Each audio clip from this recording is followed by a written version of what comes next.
What do you think when you hear liminal space? If you thought of Poppy Playtime lost in backrooms with Tung Tung Sahor entity, I'm either annoyed that's what you think of it, or I feel bad that brain rot has ruined it for you.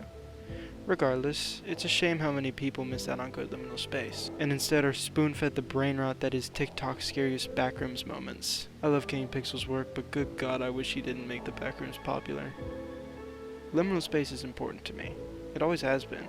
So it genuinely pains me to see the art form I enjoy get ruined by brain rot creators. Today we've got to escape the backrooms. Adam, how do we end up inside the backrooms? I don't know, but why do you have a shovel? Because, Adam, the only way out of the backrooms is to go deeper and deeper into the mysteries of the backrooms and find new entities and new ways out of here. And today we are going to reach the max level depth in the backrooms. Wait, what was that? I heard something.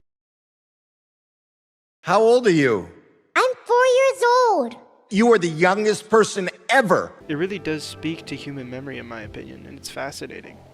Good liminal space, when seen or experienced at the right time in the right context, can hit you hard. It's nostalgia realized. It's a pill of anemoia. Yes, I know it's called that now. I read the comments. It's like taking a recurring nightmare from your childhood that you barely remember, cleaning out the monsters and placing you back there. Empty, safe, but paranoid. In fact, I swear to God I've had a dream of the backrooms before I even knew about it. So it's gotta be at least a little more than just, ooh, scary hallway.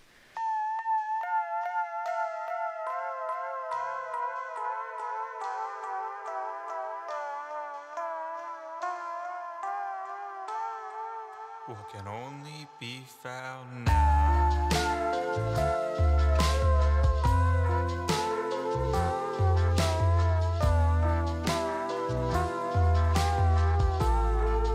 It can only be found now.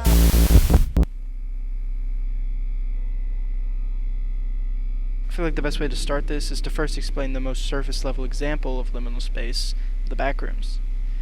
As any good online horror phenomenon does, the backrooms started on 4chan, when suddenly he gets a weird feeling.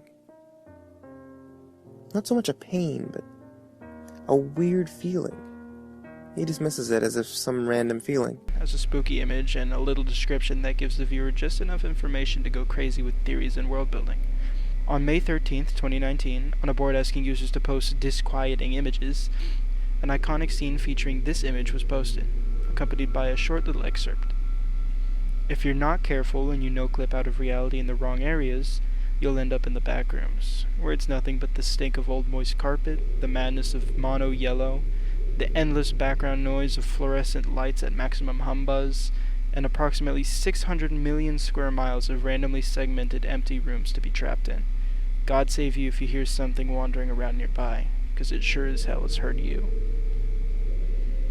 Now, although this post was framed as more of a horror story and less of a liminal space, it's still definitely liminal, minus the mention of something wandering around.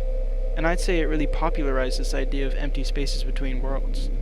A bunch of blah blah history stuff later, it's not really important to the video, and on January 7th, 2022, Kane Parsons, or Kane Pixels, starts one of, if not the most influential series to ever fill out the world of the backrooms. This man has time. Hello, Kane Parsons. Hello, Anthony. Whoa! What kind of... Oh! Analog horror series produced by Kane Pixels and available right here on YouTube.com. Kane Pixels. How do you make a movie of the backrooms and not have it feel like it's just an overproduced cash grab? That we would love to honor, but when we looked at the list, there was one that stood out amongst all the others. And that's Kane Pixels for his series, The Backrooms. If you're on the internet in the year of our Lord 2022, I mean, you just can't escape it. Now listen, I'm not going to criticize Kane's work. I love where he went with async and all that. I especially love The Oldest View. But oh my god. I'm 4 years old. From a YouTube series with millions of views to now a movie in the works, you can't deny that he has pushed the backrooms so far into the shallowest of cultural waters that there's little to no hope of it ever returning to its original niche intrigue. Instead of venturing into an eerily familiar labyrinth of 20th to early 21st century corporate aesthetic hallways, building camps with survivors in the same situation as you and moving to increasingly trippy dreamlike levels, the backrooms has become something that the iPad kids are consuming. Now it's Poppy Playtime Pregnant versus Twerking Among Us Backrooms Edition. And I understand the old man yells at cloud nature of this gripe, but seriously, kids ruin every cultural phenomenon I come to love, especially since the virus has spread from just the backrooms to the entirety of liminal space.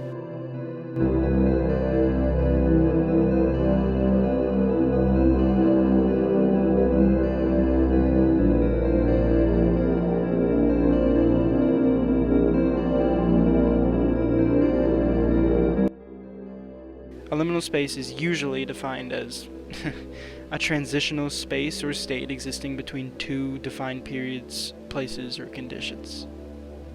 Yeah, I think that's kind of stupid. I understand what this is getting at, though.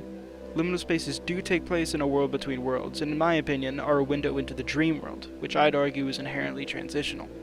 But when people get too bogged down and stuck up about the definitions, which people do, What are you doing? You're not the thinker. they start to analyze it too much, and start claiming anything that isn't a hallway or some metaphor for transitional life periods isn't a liminal space, which is dumb.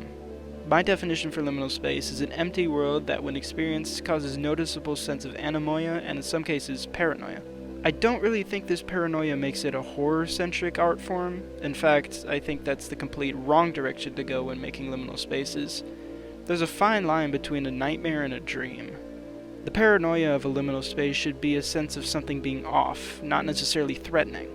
Where is everyone? What happened? How did I get here? Why do I miss this place? Not, what was that? Something is stalking me or something is after me. Now, the latter can be used to tastefully make a nightmare type of liminal space, but I feel the horror should be used as a spice derived from the dread of reliving a passing moment that your subconscious left to die.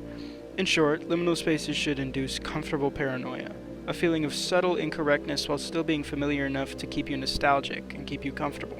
What it shouldn't be is the watered-down garbage you see on YouTube and TikTok.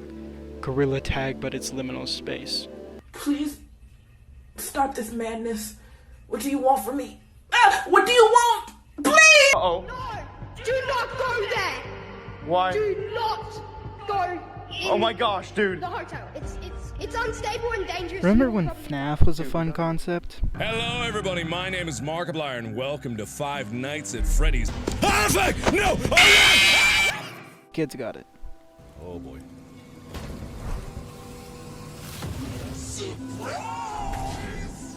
Left good to run. Woo! Remember whatever meme was popular last month? A minor. Yeah, you get the idea. Kids are the flies and maggots of culture. When a meme or film or any other cultural item is old and rotting, the kids swarm it. And their aggravating buzz and the stench of rot warns anyone else off from trying to use it again. Unless, of course, ironically, which seems to be Gen Z's favorite loophole. In the game Getting Over It, amazing game by the way if you slow down and enjoy it, Bennett Foddy puts it perfectly. Things are made to be consumed and used in a certain context, and once the moment is gone, they transform into garbage. In the context of technology, those moments pass by in seconds. And with anything that dies, there is a resistance. We fight for a moment's relevance until the smell of rot is too strong. Then we finally mourn the loss of yet another joke or passion or trend, and liminal space is no different. Its time is coming, and although there will always be a following somewhere, the average person will always see liminal space as that weird thing kids were into for a while.